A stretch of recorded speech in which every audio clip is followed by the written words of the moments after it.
때 해주셔서 너무 영광이고, 제가 어떤 자리인지 잘 모르고 이제 임 교수님께서 초대를 해주셔가지고 덥석 하겠다 그랬는데, 아, 제가 한다고 그러놓고 보니까 굉장히 이제 무게감이 있는 그런 곳인 것 같아가지고요. 제가 약간 좀 마음의 부담이 좀 큰 것 같습니다. 오늘 발표드릴 내용은 이제 생성형 AI 관련된 그런 내용입니다. 잘 아시겠지만, 그러니까 저는 이제 주로 자연어 처리 쪽 공부를 했습니다. 2005년도에 박사를 받았는데요. 미국에서 교수로 좀 있다가 이제 한국에 나왔습니다. 그때도 이제 자연어 처리 쪽으로 해서 박사를 받았고, 어떻게 보면 이런 4차 산업혁명이 일어나는 어떤 그걸 변혁기의 한가운데를 지내온 그런 연구자입니다. 그 제가 이제 연구를 시작할 때만 해도 이런 딥러닝이나 아니면 인공지능이라고 부르는 이런 연구가 2010년도, 2015년 전까지, 2015년도까지만 해도 그렇게 크게 임팩트가 없었는데 이제 가장 큰 그런 역사적인 사건은 2018년도에 있었습니다. 2018년도에 이제 구글에서 나온 트랜스포머라는 그런 이제 거대 모델이 나왔습니다. 벌트라는 모델이 나왔는데 그 이후부터 해서 오픈 AI에서 이제 GPT라는 그런 모델이 2018년도에 나왔습니다. 그러면서 이제 모델의 사이즈가 이제 점점 커지면서 그 이제 올해 3월 달에 이제 나온 챗GPT가 이제 GPT 3.5라는 그런 모델 위에 장착이 돼서 엄청난 그런 반향을 일으키고 있습니다. 이제 다음 슬라이드를 보시면은 말씀드린 대로 이제 2012년도에 딥러닝의 알고리즘이 가장 먼저 적용된 분야는 이미지 처리입니다. 이미지 처리 중에서도 이미지 자동 분류 쪽에 이제 그 적용이 되었고 거기서 엄청난 그런 성능의 향상을 보였습니다. 그래서 저것이 이제 자연어 처리 쪽으로 넘어왔고요. 그런 비전 또는 이미지 영상 처리에서 이제 자연어 처리 쪽에서 딥러닝이 활용되면서 아까 말씀드린 대로 2018년도에 구글에서 나온 그런 거대 모델이 기폭제가 되어서 지난 5년 동안 엄청난 그런 변화가 있었습니다.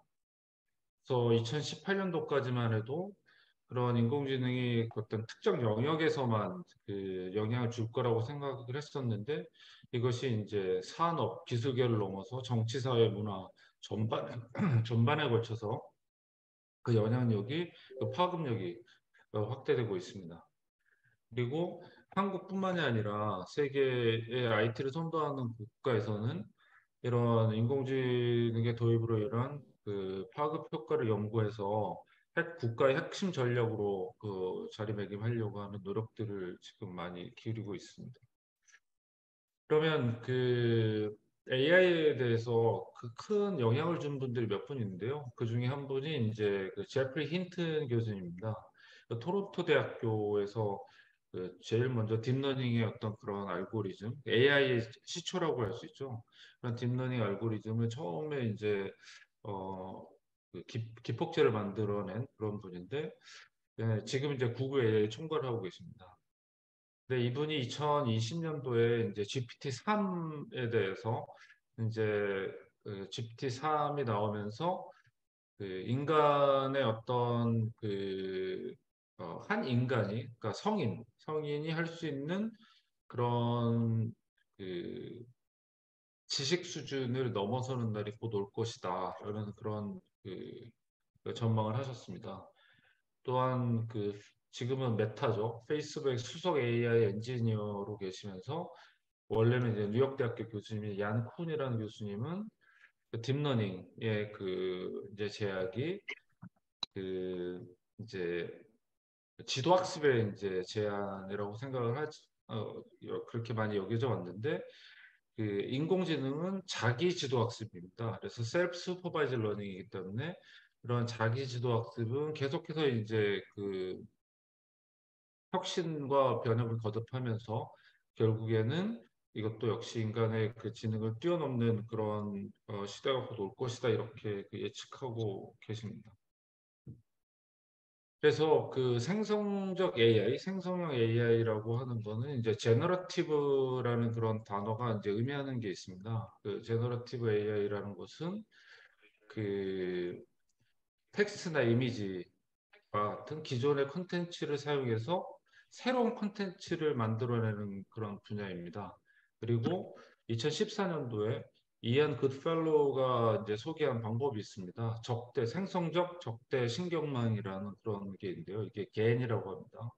GAN이라고 하는데 이제 이 기술이 이제 핵심적인 이제 기술로 그 시작이 되었고요. 이런 GAN이라는 방법이 이제 그 트랜스포머에 이렇게 연결되면서 그 지금은 그 챗GPT나 그런 GPT 계열의 그런 생성적 AI, 그 제너레티브 AI 모델의 이제 대세를 이루게 되었습니다. 걔는 초기에는 그 이게 대세였지만 지금은 이제 생성적 AI 하면은 겐보다는 그 트랜스포머라는 그런 이제 모델이 거의 일반적으로 쓰이고 있습니다.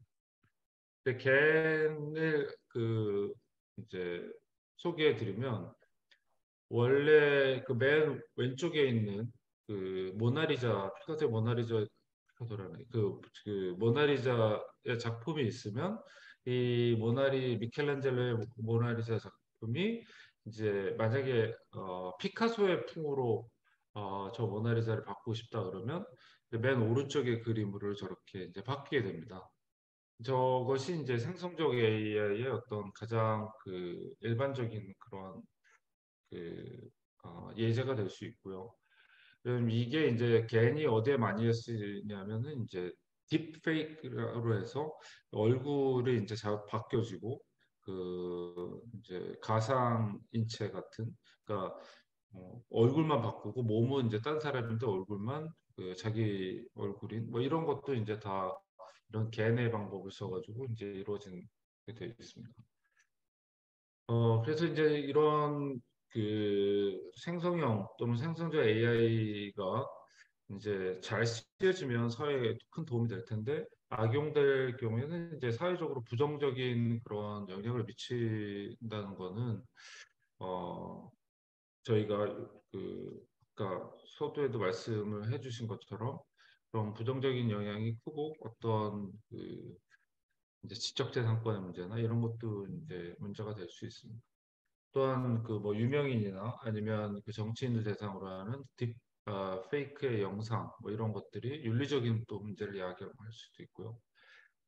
그래서 이런 게 이제 그 사회적인 어떤 그 제어 장치 또는 어떤 컨센서스가 있어서 어떤 식으로 이제 이 생성형 AI가 발전해야 될 것인가를 이제 논의를 해야 되는 그런 때라고 생각이 됩니다. 그 이제 제가 그 요즘 관심 있는 분야가 이제 멀티모달 영역입니다. 그러니까 그 챗GPT는 이제 텍스트 영역입니다. 텍스트 영역인데요. 그러니까 텍스트를 무슨 어떤 문장을 입력하면 그 소설을 만들어준다거나 아니면 요약을 해준다거나 뭐 이런 게 이제 그 챗GPT가 하는 역할인데요. 그거는 이제 여기서 멀티모달리티라고 하는데 그런 텍스트는 하나의 모달입니다. 그러면 이미지도 하나의 모달이고 음성도 하나의 모달이고 영상도 하나의 모달이죠. 그래서 멀티모달이라는 거는 이미지, 텍스트, 어, 음성 뭐 이런 게 다 혼합해서 함께 학습하는 그런 그것이 이제 멀티모달이다 이렇게 생각하시면 되겠습니다. 그래서 멀티모달 러닝이라고 하는 것은 텍스트가 있고 그 이미지가 있으면 이 두 개를 같이 학습함으로써 텍스트만 주어졌을 때 이미지를 만들어내고 이미지가 주어졌을 때 텍스트를 생산해내는 그런 영역입니다. 예를 들면 이제 사진을 올리면 그 사진이 어떤 묘사를 하고 있는지 두 사람이 어깨 동무하면서 바닷가에 사진 찍고 있다. 그런 이제 사진이면 그 사진을 보고 그 이제 멀티모달 러닝을 한 그 그 AI가 그 두 사람이 바닷가를 배경으로 사진을 찍고 어깨 동무하면 사진 찍는다라는 것을 자동적으로 이렇게 그 묘사해 주는 것이 이제 하나의 그 영역입니다. 이게 이제 멀티모달 러닝이라고 합니다. 그러니까 인간은 저는 이제 그 멀티모달로 이루어졌다라고 저는 개인적으로 생각합니다. 다시 말씀드리면 그 얘기는 멀티 레이어의 측면이 있다. 멀티 레이어는 사람은 사람들 간의 어떤 그런 상호작용, 소셜 그 사회적 그런 관계에서 그런 사회적 관계를 맺고 그리고 친구 관계도 맺든지 하는 그런 것이 있고요. 그다음에 자기 신체 안에는 어떤 생물학적인 바이올로지컬한 어떤 그 네트워크 있고 또 이모셔널한 네트워크 있고 이런 멀티 레이어로 이루어졌고 또한 멀티모달적이라고 생각합니다. 말할 때 듣고 보고 느끼고 하는 것이 이제 멀티모달적이고 그것이 이제 표현되는 방법이 텍스트일 수도 있고 이미지일 수도 있고 이제 음악일 수도 있고 이제 이런 이제 멀티모달의 어떤 특성을 갖고 있고 또한 이제 멀티디멘셔널하다. 이제 단순 차원이 아닌 굉장히 복잡한 그런 그 다차원적으로 이루어져 있는 다차원의 공간에 있는 어, 그런 게 바로 우리 사람이다 이렇게 생각이 됩니다. 그렇기 때문에 멀티모달 러닝은 굉장히 그 자연스러우면서 인간이 잘 받아들일 수 있는 그런 어떤 인간의 본질하고도 굉장히 가까운 그런 거라고 생각이 됩니다. 그 이제 그림으로 보여드리는 이것이 이제 그 멀티모달 그 뉴런에 관한 그런 내용인데요. 이제 클립이라는 게 있습니다. 여기 보면 거대 멀티모달 모델이 중에 이제 달리가 있고 클립이 있고 뭐 있는데요. 클립이란 거는 이제 텍스트하고 이미지하고 4억 개의 그 쌍으로 오픈 AI에서 이제 학습을 해가지고 모델을 만들었습니다. 그래서 저 이제 모델이 이제 클립이고 달리는 이제 클립은 두 개를 쌍으로 해가지고 서로 대조적으로 학습을 했다면 달리 같은 경우는 같은 데이터를 가지고 이제 텍스트를 입력하면은 이미지를 생성해 주는 게 이제 달리입니다. 그래서 달리가 나온 다음에 이제 뭐 요즘엔 음, 카카오에서 칼로라는 이제 그런 비슷한 모델들이 나오고요. 이제 스테이블 디퓨전이라는 그런 또 오픈 데이터, 오픈 모델이 이제 나오게 되었습니다. 이거는 인간이 저 그림을 보면서 연상이 되는 것은 저 배우는 누굴 것이다를 아는데요. 그 배우 이름을 모르면 그 캣우먼을 했던 그 사람 그러면 이제 그 여자 배우의 이름은 모르지만 그 배우의 형상은 기억하는 게 바로 이제 인간이 이런 멀티모달적인 그 특성을 가지고 있고 텍스트로 우리가 그 설명할 수 없지만 시각적으로 이렇게 기억하고 그거를 그 묘사하는 게 훨씬 빠를 수 있다. 그리고 오랫동안 기억이 된다라는 그런 이제 연구입니다.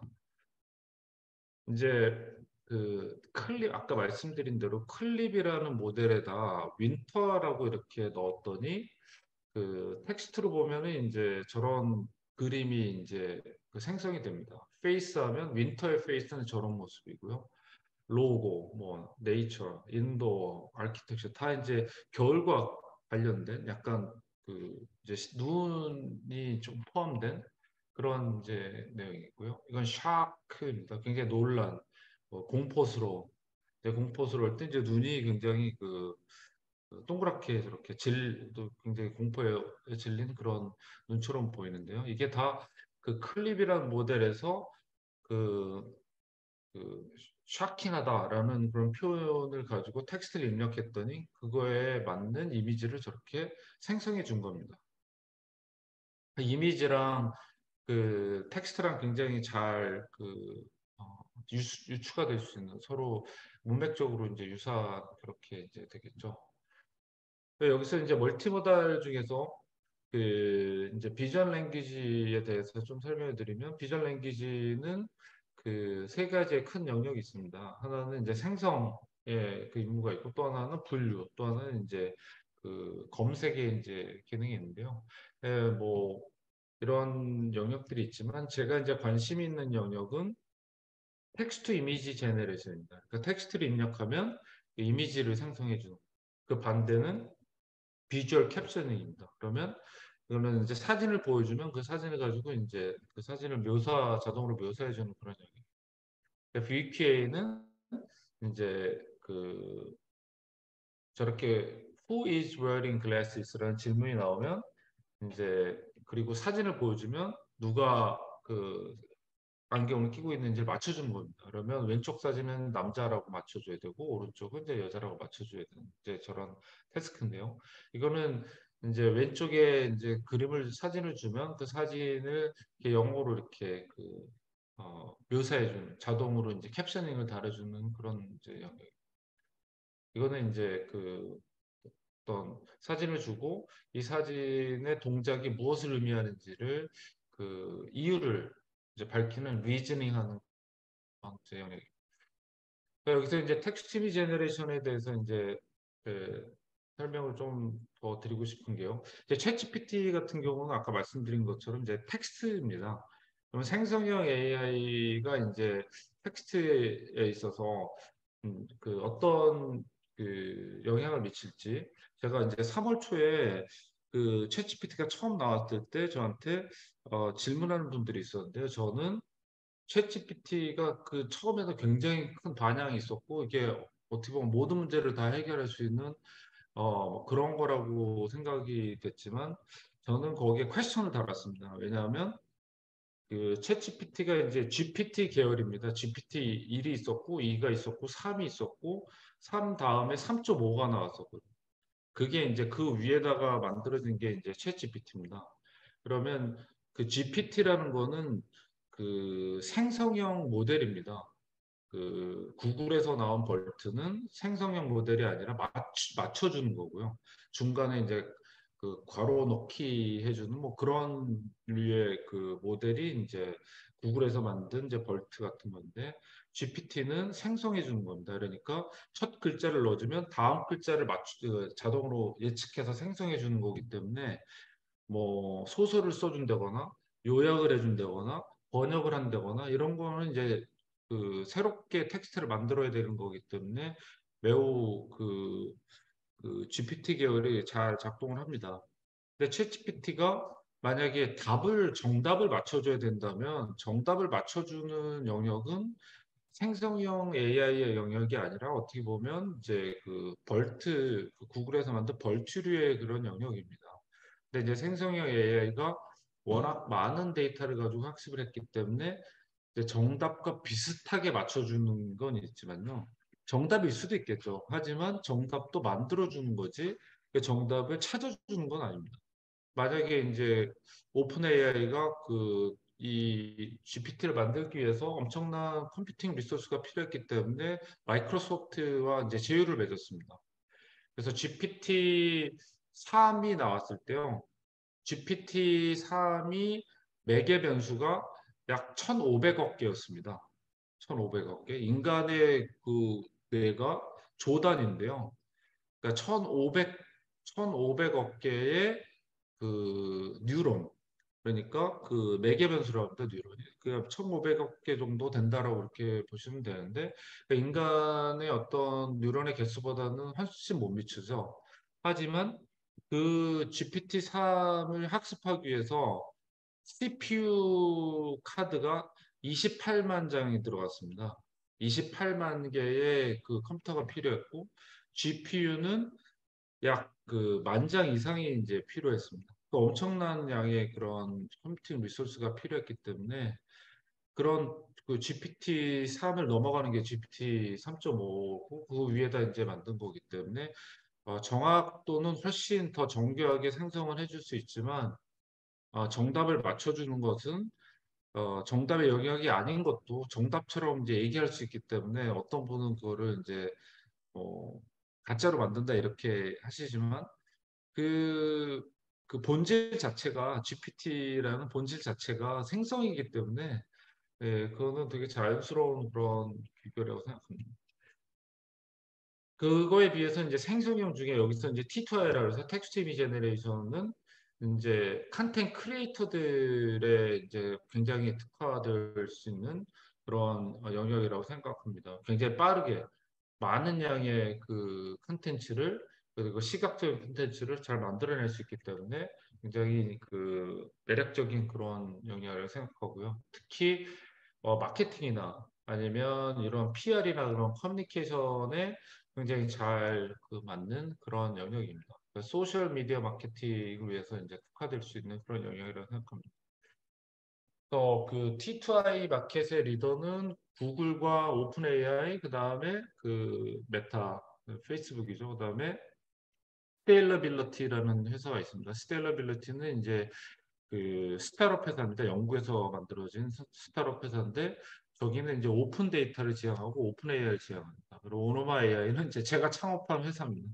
그 생성형 AI 중에서 이제 T2I라는 회사고요. 그 T2I를 이제 그 예제를 드리면 그 이제 오른쪽에 텍스트로 해서 그 포토 리얼리스틱한 스타일로 그 말을 타고 있는 그 어, 어, 이제 그 에스트로넛을 그려달라 이러면 달리2 오픈 AI에서 나온 건데요. 그러면 이렇게 멋있게 그려줍니다. 또 빠른 시간에 그리는 거죠. 그 다음에 스테이블 디퓨전으로 이제 저런 이제 텍스트를 입력하면은 프롬프트로 오릅니다. 텍스트를 저 프롬프트를 입력하면 이렇게 멋있는 그런 그림을 이제 만들어줍니다. 그다음에 이건 이미젠이라 해서 이건 구글에서 나왔습니다. 구글에서 저런 그 인간의 그 뇌에서 그 인간의 뇌를 그러니까 이제 로켓에 붙어가지고 이제 달나라로 향하는 그런 그림을 그려달라면 저렇게 이제 그려주는 거죠. 이거는 이제 그 아이콘을 자동으로 아이콘 넣기라는 데서 이제 저희가 한 1년 좀 전에 이제 만든 건데요. 이렇게 이제 아이콘을 생성해 주기도 합니다. 그러면 이제 그 챗GPT처럼 T2I에서도 많은 논란이 있습니다. 특히 이제 저작권 문제가 있는데요. 이 저작권 문제는 그 미드저니라는 회사가 있습니다. 미국에. 미드저니 회사에서 그 콜로라도의 주에서 있는 어떤 그 미술 경진 대회에 나갔는데 우승을 했습니다. 우승해서 이제 큰 문제가 생겼죠. 그래서 인간의 영역을 그 어떤 그 창의적인 그 미술이라는 어떤 창조의 영역, 창의성이 발휘되는 그런 영역에 AI가 1등을 했으니 이제 큰 그 논란이 있었습니다. 동아일보에서 이제 그런 기사를 썼길래 저도 이제 그걸 봤는데요. 그게 보면은 이제 그 생성형 AI, T2I가 만든 것이 과연 파인 아트냐, 인간이 하는 어떤 그런 예술의 영역이냐, 아니면 예술적 기교의 부분이냐 이제 그거에 대한 그 관점에 대해서 논의했었는데 역시 이제 어떤 그 파인 아트라기보다는 저는 예술적 기교에 가깝다라고 생각합니다. 그 여전히 이런 멋진 그림을 그리고 하지만 이 그림의 어떤 인간의 영혼이 이제 나타나 있지 않기 때문에 어떤 예술적 기교의 영역으로 가야지 이거를 어떤 인간과 경쟁하는 어떤 예술의 어떤 파인아트의 영역에서 AI가 그 무엇인가를 한다는 거는 모르겠습니다. 앞으로는 어떻게 될지 모르지만 저도 좀 받아들이기 쉽지 않은 그런 그래서 저는 예술적 기교의 영역으로 T2I를 생각하고 있습니다. 이렇게 이제 프롬프트 아까 말씀드린 대로 입력 텍스트를 이렇게 멋있게 입력하면 그에 맞는 이제 이미지들이 이렇게 나오고요. 또한 그 건축가들한테 영감을 불어넣을 수 있는 그런 어떤 특정한 이제 건축 스타일을 가지고 하면은 또 그런 건축 그 관련된 이미지가 또 잘 생성이 됩니다.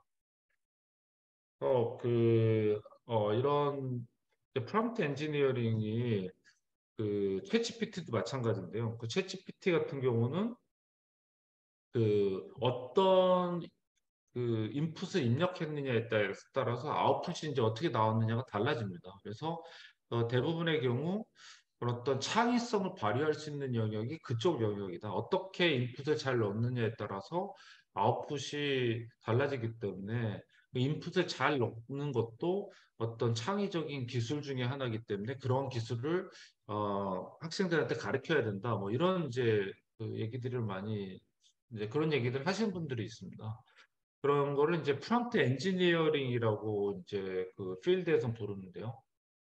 그럴 때 어떤 프롬프트를 넣느냐, 어떤 입력값을 넣느냐가 중요하기 때문에 그 입력값을 잘 넣는 게 그 이제 문제가 되는 경우에 입력값을 잘 넣도록 도와줄 수 있는 어떤 맞춤형 서비스를 제공하는 것도 중요한 문제가 아닐까 이렇게 생각이 됩니다. 그래서 그, 일반적인 이미지는 왼쪽에 있고 이제 오른쪽에 보여드리는 거는 이렇게 AI가 어시스턴트한 프롬프트를 가지고 자기가 원하는 그림을 그렸을 때 이제 좀 더 정교하게 나오는 걸 볼 수가 있습니다. 그래서 톨 빌딩을 이제 입력하면은 저 백단에서는 저기에 이제 그 어떤 특정한 그 이용자의 그 선호도 또는 기호에 맞게 이제 프롬프트를 좀 더그 추천해줘서 이런 어떤 그림이 나올 수 있도록 해주는 그런 영역이고요. 이거는 이제 개인화된 이미지 그 생성입니다. 그래서 저희 집 강아지인데요. 저희 집 강아지를 이제 저렇게 반고의 그 스타일로 그려준다거나 아니면 미켈란젤로의 조각상으로 그려준다거나 아니면 이제 경찰복을 입도록 이게 다 이제 만든 겁니다. 이게 어, 이제 그 프롬프트를 이렇게 넣으면 그 프롬프트에 맞게 이제 저희 집 강아지가 저렇게 이제 바뀌는 이제 그렇게 되는 거고 이거는 이런 5개의 초기 이미지를 스타일을 주면 이 스타일에 맞게 이제 가방을 저렇게 스타일에 맞게 해준다거나 아니면 도시락 가방을 만들어주거나 뭐 이런 굿즈를 만들어주는 이런 것도 이제 그에 관련된 거고요. 그다음에 이거는 이제 아이콘을 자동으로 생성해주는 이제 제가 창업한 회사에서 제가 1년 전에 만들었던 그런 내용이고 그 이제 그거를 그 VQGN 클립이라는 걸 써가지고 예술 약간의 이제 예술적 기교가 들어간 애니메이트된 형식으로 이제 바꿔주는 거예요. 이제 그 초기 아이콘 얻기 초기 화면이 되고 왜그 요즘에 이제 나온 그, 게 이제 그 챗GPT가 워낙 그 선풍적인 인기가 있었고 그 반향을 불러일으켰기 때문에 그 저희가 이제 어떤 거를 냐면 그 웹툰 작가들이 굉장히 노동 집약적인 그런 일이라고 합니다. 하루에 10시간 이상씩 작업을 해야 되는 아주 거대한 직업인데 어떻게 하면 그 웹툰 작가들이 좀 더 창의적인 데에 힘을 쏟고 나머지 부분에 AI가 이렇게 도와줄 수 있을까를 생각하다가 그 스토리보드를 제작을 해주자 콘티를 대신은 아니지만 함께 협업해서 짜주자라고 어, 계획을 해서 그 콘티를 제작해주는 그런 알고리즘을 개발했습니다. 근데 이제 챗GPT가 나오면서 그러면 그 콘티를 자동으로 제작해 준 거 저희는 투툰이라고 이제 이름을 지었는데요. 그 챗GPT하고 투툰하고 이렇게 결합한 AI 스토리 스케치를 만들어서 이제 비디오 형식으로 이제 만들어 주는데요. 예를 들면 유저가 정환이가 출근하다가 자기도 모르는 사이에 달나라로 여행을 떠나는 이야기라고 이렇게 넣어주면 그러면 이제 챗GPT가 이제 그거의 스토리를 중간에 이렇게 만들어줍니다. 만들어준 거를 이제 저 투툰이 그걸 기승전결로 바꿔주고 그렇게 된 걸 이제 오른쪽에 보이는 저렇게 스케치 형태로 이제 비디오를 이제 만들어주는 그런 내용입니다. 그래서 이제 그 제가 그 어, 데모를 보여드리면 이렇습니다. 이게 이제 그 제가 만든 건데요. 샛별이라는 강아지 오래오래 공존해서 행복하게 살았어요. 그러면 이렇게 이제 만들어지는 그런 건데요. 이제 몇 분이 이제 그렇게 만드신 것들을 저희가 볼 수 있게 다이어트를 신나게 하는 사람들을 그려줘. 그러면 이제 챗GPT가 이제 스토리를 만들어주고 그 스토리에 맞게 이제 저희 제네레이션이 되면 그걸 기승전결로 이제 투툰이 만들어주고 그 기승전결의 문장을 가지고 이렇게 콘티형 이미지를 만들어서 그거를 이제 비디오로 만들어주는 게 이제 gpt.tutun.ai입니다. 나중에 관심 있으시면 거기 들어가시면 이제 소셜 로그인해서 이제 쓰실 수가 있는데요. 이제 어 이제 창의적인 인간의 창의성을 좀 더 고취시켜주는 그런 쪽으로 그 개발하고 싶어서 이걸 이제 만들었습니다. 그다음에 또 하나는 이제 투툰이라는 건데요. 이건 스토리 제너레이션입니다. 이 스토리 제너레이션 같은 경우는 예를 들면 뭐 출근 준비하는데 피곤한 현수 그러면 저렇게 치면 이렇게 이미지가 생성이 됩니다. 생성이 되고 그 생성된 이미지를 배경을 지우고 싶으면 배경을 지우게 되고 만약 채색한 걸 보고 싶으면 이렇게 채색한 걸 보여줄 수 있는 이제 다양한 그런 그 문장들을 입력하면 그 다양한 언어에 맞게 그 콘텐츠를 제작해주는 그런 거. 그다음에 백그라운드 같은 경우는 뭐 어, 이제 제가 예제를 드려보겠습니다.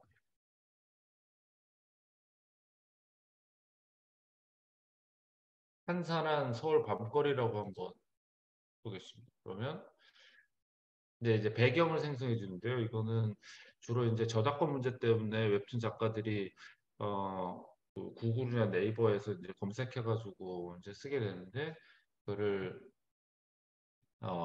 곧 이제 중세 도시, 중세 풍경, 이건 이제 서울이 옛날 풍경이네요. 이건 이제 현대 서울의 풍경, 이런 식으로 그 밤거리를 이제 어, 만들어주는 이제 이런 것들이 이제 여기에 포함되어 있는 그렇게 되어 있습니다.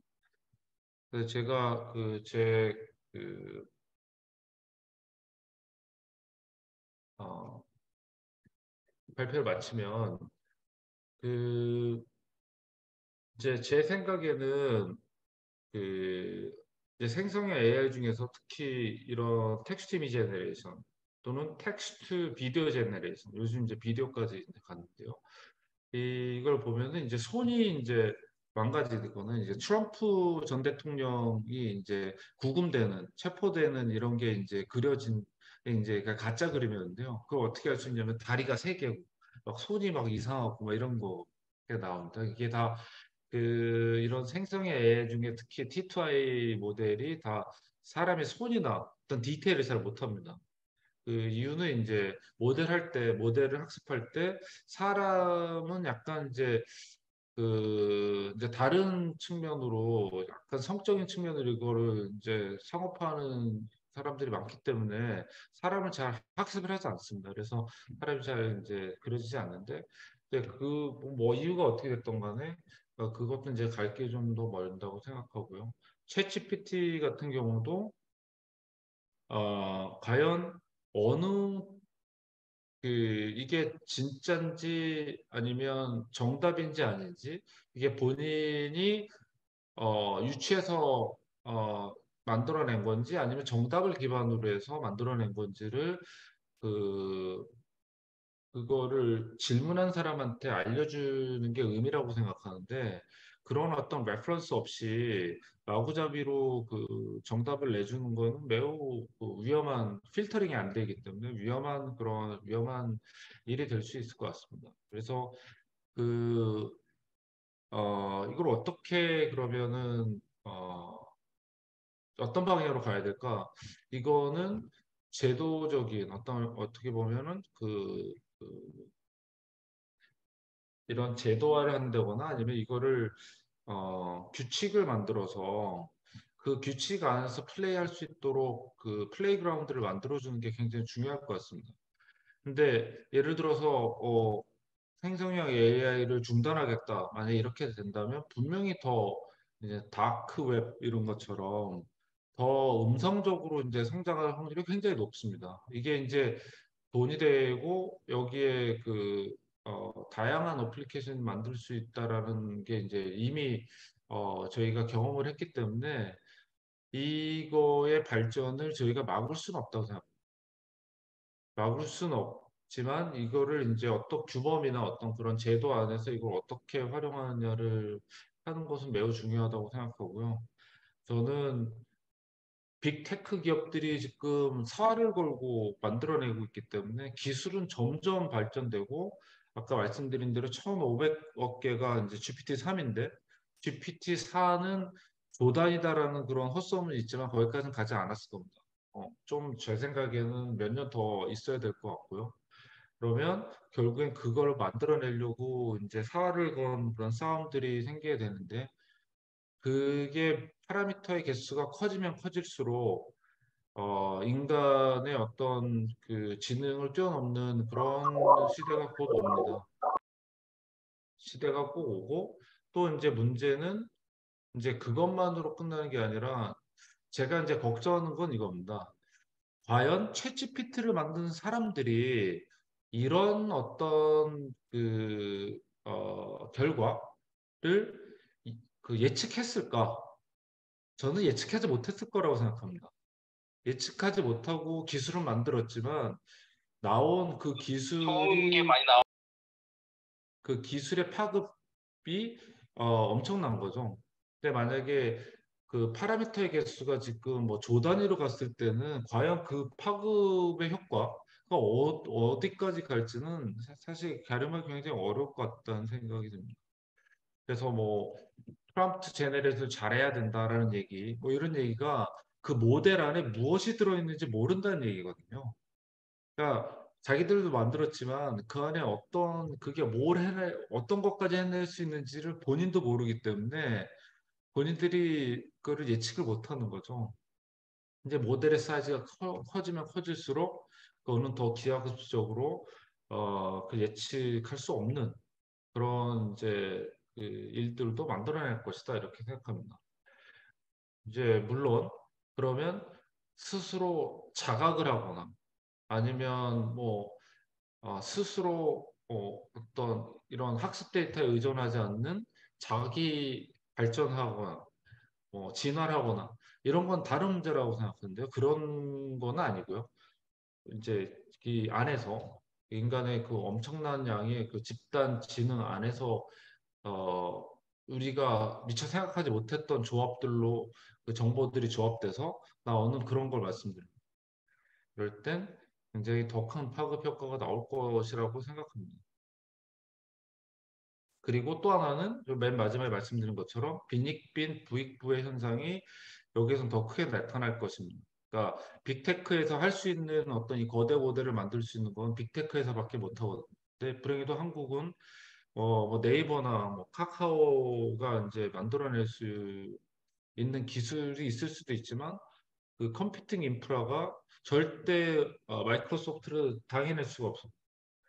그러니까 만약에 이걸 한다 그러면 국가가 뭐 예를 들면 삼성이나 이런 데하고 같이 해서 무엇인가를 하지 않으면 그런 인프라를 그 단일 회사에서는 한국에서는 가질 수 없기 때문에 그런 문제도 한번 고려해 봐야 되지 않나라는 생각이 들고 또 빅테크와 조그만 회사들의 어떤 빈부격차 정보를 공유하고 하는 그런 격차가 생깁니다. 예를 들면 오픈 AI 같은 경우는 데이터를 어떤 걸 썼는지 공개하지 않습니다. 그리고 모델도 공개하지 않습니다. 그러니까 API를 주고 서비스 구독형으로 합니다.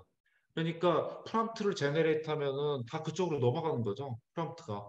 그러면 정부기관에서 뭐 프롬프트를 만든다 그러면 다 그쪽으로 넘어가는 겁니다. 물론 거기가 뭐 선하게 쓴다고 할 수도 있지만 마음만 먹으면 뭐 그거 다 알 수 있는 거죠. 그러면 한국의 어느 특정 집단에서 무엇을 쓰는지 다 알 수 있는 거죠.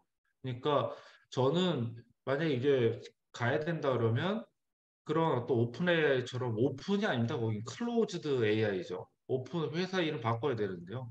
그냥 데이터를 공개하고 그다음에 그 모델도 공개해가지고 그 모델을 각자 쓸 수 있도록 그렇게 해야지 더 그 투명해지는 거지. 구독형으로 해가지고 자기들이 다 그 프롬프트를 가져가고 그걸 가지고 더 지능적인 무엇인가를 만들어내고 하는 거는 그러면서 이제 그 서브스크립션에 대한 돈을 받고 하는 거는 매우 불합리하다 이렇게 생각이 됩니다. 그래서 그런 것도 좀 참작해 주시면 좋으실 것 같다고 생각합니다. 오늘 발표는 여기서 마치도록 하겠습니다. 감사합니다. 네, 감사합니다. 송 교수님. 자, 포럼 시작할 때 송 교수님 소개를 올렸어야 되는데 못해서 그랬습니다. 그런데 금년도 4월 3일자 시사저널에 송 교수님에 대해서 자세하게 기사가 나와 있기 때문에 그걸 참조하시면 될 것 같습니다. 그 앞에서 그 T2I 같은 사례들을 말씀 많이 해주셨는데 최근에 일어난 현상을 보면 언론사 같은 경우에서도 기사 속에 일러스트가 들어가는데 최근에는 일러스트를 챗GPT 같은 걸 이용해서 한다고 하거든요. 그래서 일러스트 한 장 그리는데 100만 원 정도 소요가 되는데 일러스터들이 일할 공간이 상당히 줄어들고 있다고 하는 얘기를 듣고 있습니다. 이와 같이 저는 그 AI가 고용 문제에 앞으로 큰 어떤 숙제를 줄 수가 있다고 생각을 되고 있습니다. 그런 자유 토론 앞서서 먼저 지정 토론을 하도록 하겠습니다. 이원재 본장관님 지정 토론 부탁드리겠습니다. 15분입니다. 네, 안녕하세요. 잘 들리세요? 좀 혹시 네, 잡음이 잘 들립니다. 들리시나요? 네, 네. 네,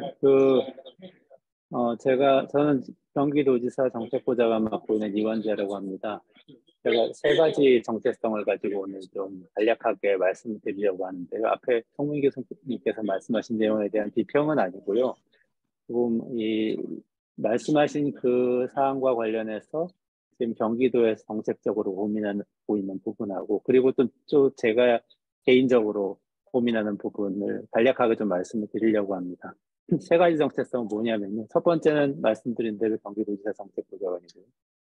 근데 인수위 때부터 시작해서 한 1년밖에 안 됐습니다. 그 전에 오랜 시간 동안 희망제약소 소장하고 레비공호공 대표하면서 시민사회에서 연구하면서 활동가로 일을 했었고요.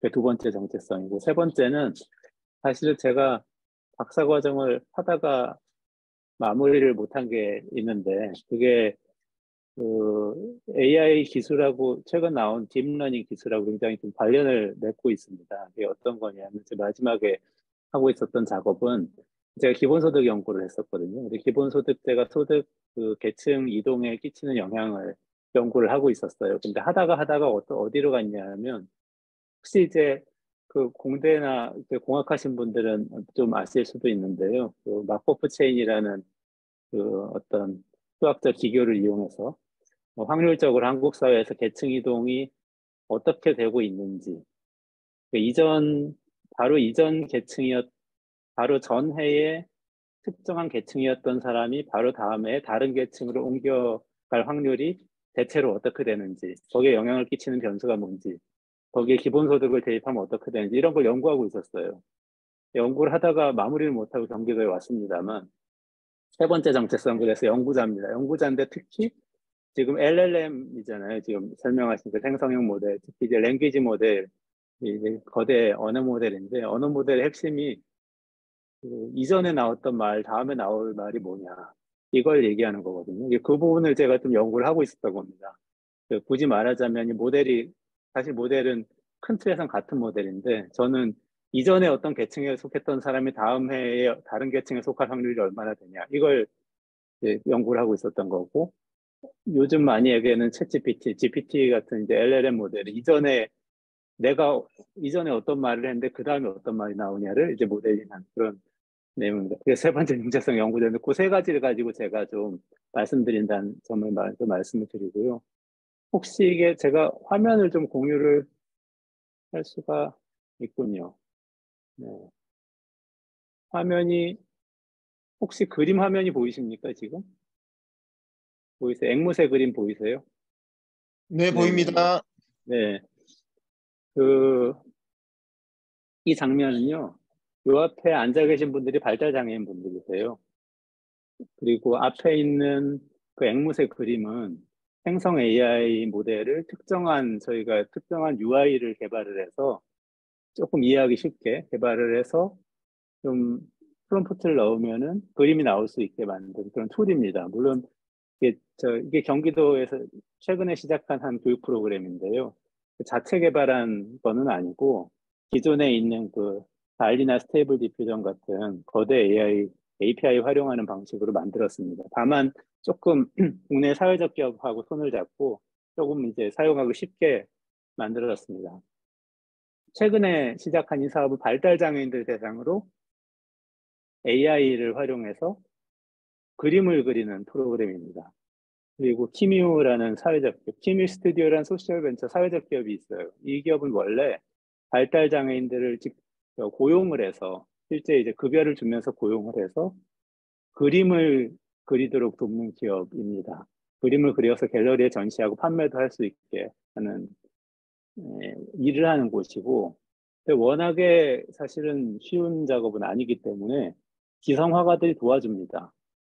그래서 어떻게 보면 일종의 그 발달 장애인들을 화가를 육성하는 프로그램인데, 뭐 미대생이나 신진화가나 기성화가들이 와서 봉사하면서 도우면서 같이 만들어가는 뭐 그런 일을 하고 있는 곳이었는데, 저희가 이번에 이런 아이디어를 한번 내본 거예요. 그 기업하고 같이 손을 잡고 사람이 아니라 AI가 도와주는 프로그램을 만들면 어떠냐라고 하면서 한번 작업을 같이 해보고 있습니다.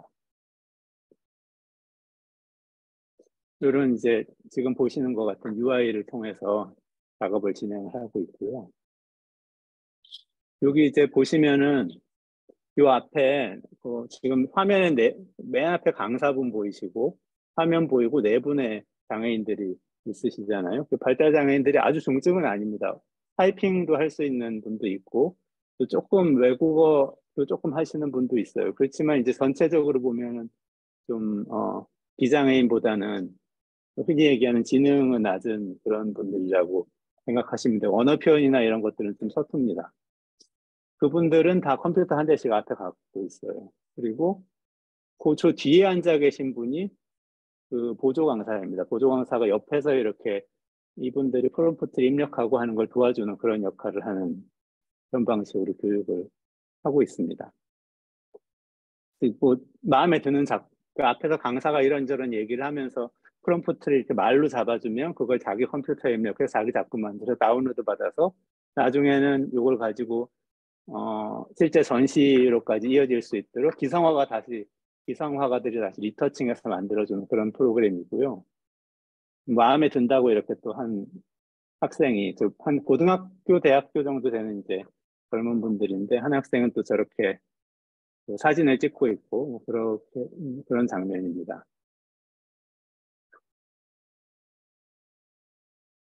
이게 사실은 이런 구조로 되어 있는데요. 지금 아이고.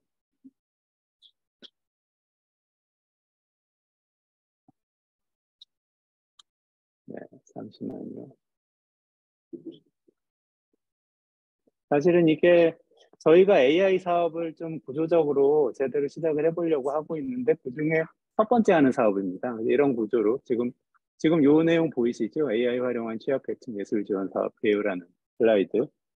이렇게 이게 어떻게 보면은 좀 그 AI 리터러시를 높이는 어떤 작업의 모델이 될 수도 있겠다 하면서 이제 한번 모델링을 해본 겁니다. 흔히 우리가 예를 들어서 문해력이 떨어지는 분들한테 글을 가르치는 교육 프로그램을 이제 정부나 지자체에서 한다 그러면 아마 이런 식으로 될 수 있을 것 같아요. 기본적으로는 문해력이 떨어지는 뭐 어르신이나 이런 교육 수준이 낮은 분들이 계실 거고 이분들이 참여자가 되실 거고 그 다음에 그분들이 글을 잘 쓰실 수 있게 강의를 해주는 어떤 분이 계실 겁니다. 글 쓰는 방법을 도와주시는 거죠. 그리고 이분들이 글을 쓰고 나면 그 글을 봐서 에디팅 해주시는 분이 계실 거고 그래서 이분들이 그 글을 어딘가 발표하거나 문집을 만들거나 그러면은 이 모든 사람들이 같이 작업을 해서 만든 거지만 참여자 이름으로 나가죠.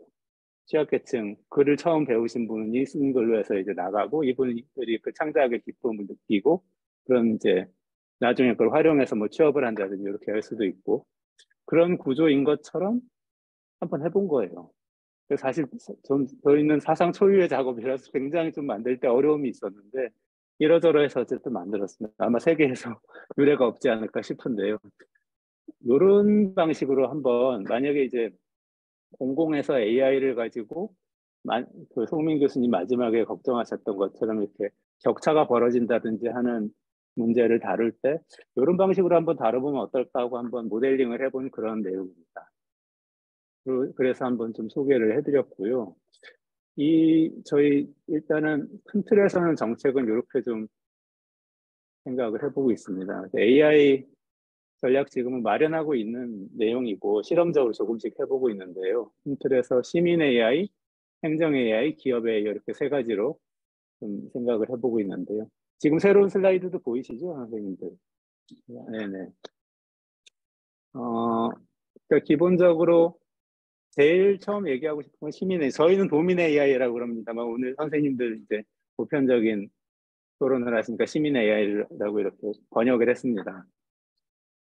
이 부분은 그러니까 우리가 AI 얘기할 때 송 교수님께서 마지막에 걱정하셨던 것처럼 항상 나오는 걱정이 거버넌스를 어떻게 할 것인가, 뒤처지는 분들을 어떻게 할 것인가, 고용 문제를 어떻게 할 것인가 이런 것들을 이제 논의를 하는데 그것에 대한 겁니다. 성년들 양성하고 취약계층 포함해서 보편적으로 AI를 활용할 수 있는 그런 기회, 아까 발달장애인 프로그램이 좀 상징적인 프로그램인데요. 그런 기회를 늘리고 그것뿐만 아니라 AI를 활용해서 사회 문제 해결하는 것들, 공유경제, 마스 같은 것, 교통 플랫폼입니다. 공공교통 플랫폼 같은 그런 과제를 추진하고 시민 참여 거버넌스를 만들고 저희가 지금 기회소득이라는 이름으로 참여소득을 도입을 하고 있는데요. 경기도 기회소득은 사회적 가치를 창출하는데 제대로 보상받지 못하는 분들에 대한 보상 성격으로 지급되는 그런 소득입니다. 그래서 예술인 기회소득이 처음으로 지금 시행이 되려고 하고 있고 6월부터 아마 지급이 될 예정이고요. 연간 150만 원씩 지급되는데 이제 예술활동 하시는 분들에게 그냥 조건 없이 드리는 그런 소득입니다. 그래서 이런 것들이 AI 사회가 왔을 때 시민들이 AI를 적절하게 통제하고 적절하게 활용하면서 또 적절하게 사회적 가치를 만든다면 또 보상을 받고 이런 구조 좀 틀을 짜고 있습니다. 두 번째는 기업 AI 전략인데요. 기업 AI에서 여러 가지 뭐 스타트업 키우고 소셜 벤처 협업하고 또 이제 제조업들 같은 경우에는 스마트 기술 도입하도록 전환을 지원하고 이런 것들이 있는데 가장 어떻게 보면 쟁점이 될 수 있는 부분은 AI 기술 육성이라고 표현한 이 부분인 것 같아요. 송 교수님께서 말씀하신 데서도 이제 대기업들 독점할 수 있다는 그런 걱정을 하셨는데 저희는 한편으로는 좀 그 초거대 AI 시대에는 국내의 첨단 기업들, 국내에서 그래도 AI 기술 가진 기업들을 약간의 산업 정책을 써서 육성을 하는 게 필요하지 않나는 생각을 하고 있습니다.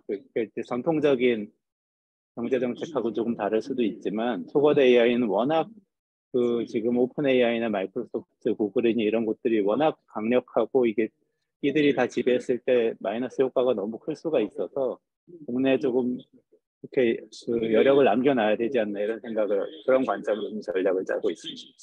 마지막으로 흔히 요즘 지자체 정부에서 많이 얘기하는 행정 AI 전략입니다. 행정 효율화하는 그런 내용인데요. 이 부분은 이제 사실은 지금 기업들에서 굉장히 빠르게 새로운 서비스를 도입을 할 것으로 예상이 되고 있는데 그런 것들과 사실은 대동소이합니다. 보고서를 자동 생성한다든지 기본적으로 행정에서 굉장히 많이 해야 되는 서류 검수 작업을 자동한다든지 이런 것들이라고 생각하시면 될 것 같고요.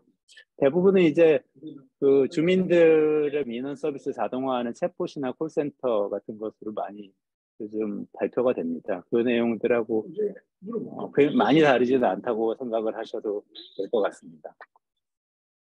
일단 저는 여기까지 좀 말씀을 드리고요. 큰 틀에서 저희의 관점은 어쨌든 조금 비판도 해주시고 논쟁도 하면 좋을 것 같은데요. AI를 잘 활용을 하는 방향으로 격차를 줄여보자라는 관점을 좀 가지고 있다고 보시면 되고, 이 관점에 조금 뿌리를 찾아보자면 과거에 김대중 대통령 시절에 인터넷 컴퓨터 그 인터넷 붐 처음일 때에 농어촌까지 다 컴퓨터를 보급하고 교육을 시켰던 그런 기억을 좀 되살려보기도 했고요. 그렇게 해서 전국에서 구석구석에서 인터넷을 사용하고 컴퓨터를 사용하는 어르신들까지 다 사용하는 그런 굉장히 높은 활용 능력과 접근권과 리터러시를 확보해 준 것이 나중에 인터넷 강국이 되기도 하고, 어떤 면에서는 인터넷 모바일을 많은 사람들이 다 이용할 수 있게 되기도 해서 그래도 좀 격차를 덜 나게 만들지 않았을까, 그 부분에 대해서는 그런 생각을, 관점을 좀 정책을 설계를 해보고 있습니다. 네, 저는 여기까지 일단 말씀을 드리겠습니다. 감사합니다. 네,